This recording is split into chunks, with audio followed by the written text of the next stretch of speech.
Fala pessoal, beleza? Tá no ar mais um Chuta de Bico pra você. E pra começar, vamos falar do Brasileirão. O Corinthians venceu mais uma. Venceu o Inter lá no Rio Grande do Sul, meu amigo. Quem diria, hein? O Inter tudo bem, né? Tá com uns problemas aí. Em 27 pontos só conquistou 2. Mas mesmo assim, né? Pô, o Inter lá é muito forte e tal. E perdeu em pleno Beira-Rio. É assim, o Corinthians, a força tática dele é enorme, mas na questão de qualidade de jogo bonito, o time não tá tendo. Mas é o novo líder. É o novo líder porque ele se diferencia nisso dos outros times, né? Ele tem padrão tático, né? E os jogadores obedecem, uma coisa que é difícil aqui no Brasil, o jogador obedecer a tática que o técnico manda. A Ponte Preta perdeu para o Fluminense lá no Rio de Janeiro, 3-0. Foi um jogo, confesso que eu não vi o jogo, mas perder para o Fluminense lá no Rio de Janeiro é normal. O importante é somar pontos dentro de casa, que não pode perder feio também, né? Igual aconteceu 3-0. O São Paulo jogou em casa no Morumbi, lotado, é o terceiro maior público do ano e os 3 primeiros públicos do ano são do São Paulo. Jogou contra a Chapecoense, empatou somente 2-2. O time saiu perdendo, em 11 minutos já estava 2-0. Aí no segundo tempo o Cueva foi lá e meteu 2 gols. E assim, um time que chegou numa semifinal, que tem qualidade, o que o São Paulo está fazendo é muito pouco. Tudo bem que saiu Caleri, Ganso, Kardec, mas ainda assim é muito pouco. Vamos esperar para ver o que vai acontecer. O Palmeiras perdeu mais uma, né? A segunda derrota seguida do time. Agora pro Botafogo, lá no Rio de Janeiro.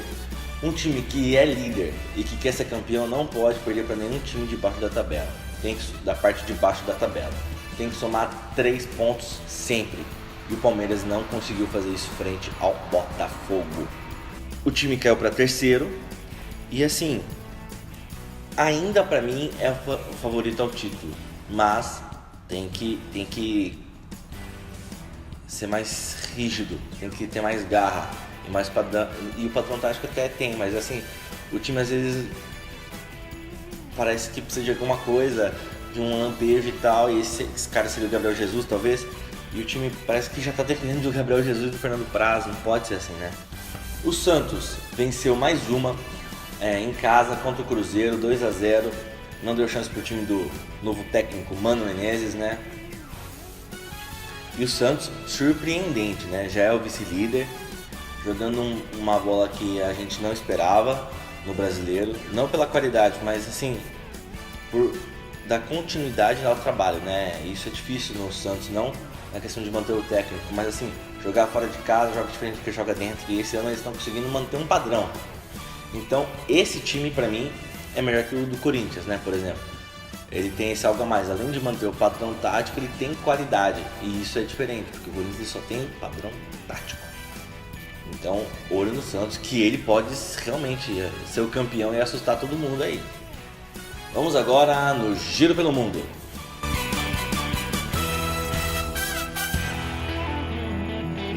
Gameiro é do Atlético de Madrid. Kevin Gameiro, ex-jogador de Sevilha, atacante, saiu e foi pro Atlético. O Barcelona também queria, fez uma investida, investiu pesado, mas Gameiro ofereceu um salário maior até, mas o Gameiro não quis.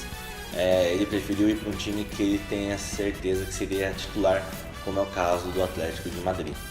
A negociação girou em torno de uns 40 milhões de euros, né? E agora o Atlético de Madrid tem um grande atacante para atuar junto do lado do Griezmann, porque o Fernando Torres, meu amigo, não dá não. Uma outra notícia do futebol espanhol é que Gessé, que joga no Real Madrid, vai para o PSG. As diretorias ainda estão conversando para ver se vai ser venda ou somente empréstimo. Mas o fato é que Gessé vai para o PSG na próxima temporada, sim. E Milik, o atacante polonês que fazia dupla com Lewandowski na Euro e foi um dos grandes atacantes da temporada passada pelo Ajax, é o novo atacante do Napoli. Foi contratado para substituir Higuaín. Higuaín que foi para a Juve, é a terceira contratação mais cara da história do futebol, 90 milhões de euros. Vamos falar a verdade? Esse cara não vale nem a canela que ele usa, porque falar uma coisa, é caneludo.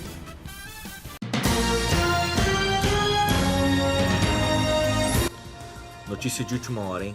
Gabigol acertou com a Inter de Milão 90... É porque é muito dinheiro mesmo, cara, é muito dinheiro.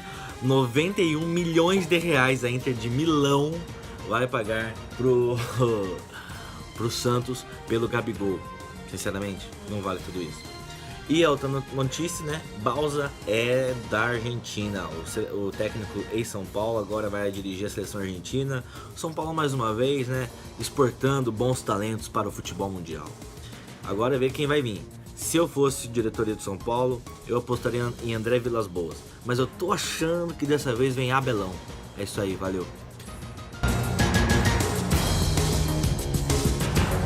Błaszczykowski é o novo jogador do Wolfsburg. Depois de uma passagem pela Fiorentina, ele agora volta para a Bundesliga para jogar pelo Wolfsburg. Atuou no time bicampeão alemão, Borussia Dortmund, que chegou na final da Champions. Ele fazia parte daquele grande ataque com Götze, Reus, Lewandowski e ele mesmo, Błaszczykowski. E era realmente, ele jogava demais, joga muito bem. Então agora uma ótima contratação para o Wolfsburg. Vamos agora de O Profeta. Esse meio de semana a gente tem Brasileirão e no final de semana também. Mas dessa vez vou fazer diferente. A gente vai falar aqui só dos jogos do meio de semana e na sexta eu posto para vocês uma arte com os chutes meus pro final de semana, beleza? Então vamos lá. Santos e Flamengo, 3-1 pro Santos. Atlético Paranaense e Corinthians, 1-0 pro Furacão. Ponte Preta e Botafogo, 2-0 pra Macaca. São Paulo e Atlético Mineiro, esse aqui vai com o coração, 1-0 pro São Paulo. Chapecoense e Palmeiras, 1-0 pro Verdão. Pessoal, agora a gente vai ficar de novo com histórias do futebol. Vai ser o quadro que a gente vai geralmente encerrar o programa. Tá muito legal hoje, a gente tá falando sobre o Błaszczykowski, o Kuba. Então fique ligado aí, tá muito bacana. E assim, ó, curta, comente, compartilhe, se inscreva, dê o seu joinha, comente, fala o que você gostou, o que você não gostou, vote nas enquetes que a gente põe lá no Twitter e siga a gente no Snapchat, beleza? Valeu, ótima semana a todos e final de semana, fui!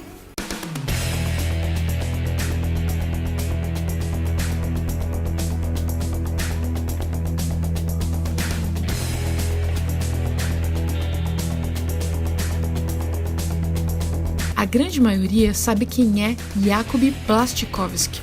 Despontou para o mundo no Borussia Dortmund com 2 conquistas da Bundesliga e um vice-campeonato da Champions League.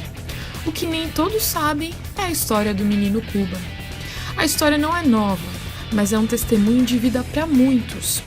O jogador polaco ficou marcado por uma tragédia quando tinha apenas 11 anos. Com 8 anos, Kuba e o irmão David começaram a treinar em um time local, o Rakov. Eram muito felizes nessa época, mas os dias felizes durariam pouco. Em setembro de 1996, Kuba e David assistem a um momento de loucura do pai Sigmund. Alcoólatra, o pai esfaqueia várias vezes a esposa Ana, provocando sua morte. A vida daquela família muda para sempre. Kuba perde a mãe e o pai, que é detido e condenado a 15 anos de prisão pelo crime horrendo. Kuba quis desistir, como é natural. Virou as costas ao futebol durante alguns meses, mas acabou por voltar por insistência da avó, que passou a tomar conta dos 2 irmãos, e do tio Jerzy Buzek. Jerzy foi jogador também e teve grande influência no crescimento do sobrinho. A avó conta que Kuba sempre comia com 2 facas, uma para cortar a carne e a outra para matar o pai. O tempo passou e, demonstrando capacidade de superação, Kuba recuperou a alegria a jogar futebol e evoluiu nas camadas jovens do Rakov. Aos 16 anos, deu um passo à frente rumo ao Górnik Zabrze, clube que militava no escalão principal. Mas a experiência não correu da melhor forma e a afirmação sofreu um revés. Kuba Błaszczykowski regressou à cidade natal para representar o clube Sportv, que estava na 4ª divisão nacional.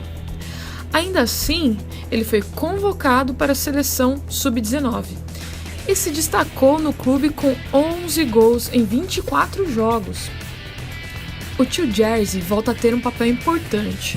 Ajuda o jogador, agora com 18 anos, a conseguir uma experiência importante no Wisła Kraków durante a pausa de inverno de 2004. E Kuba impressiona, chegando finalmente ao mais alto nível da Polônia. Com mais de 50 jogos pelo Wisła, o jogador comprova o seu talento e estreia na seleção principal do país. E em meio a tudo isso, foi a religião, o cristianismo, que fez Kuba perdoar o pai e seguir em frente. Em fevereiro de 2007, assina contrato com o Borussia Dortmund para reforçar o clube alemão no final dessa temporada. Kuba venceu a dura batalha sem esquecer a tragédia de infância. Aliás, nunca mais falou com o pai, que seria libertado depois de cumprir a sua pena. Sigmund faleceu poucos meses após sair da prisão. Antes da Euro 2012, os dois filhos fizeram questão de marcar presença na cerimônia fúnebre, a despedida de um homem que marcou as suas vidas para sempre. Essa é a história de Jakub Błaszczykowski, o nosso Kuba.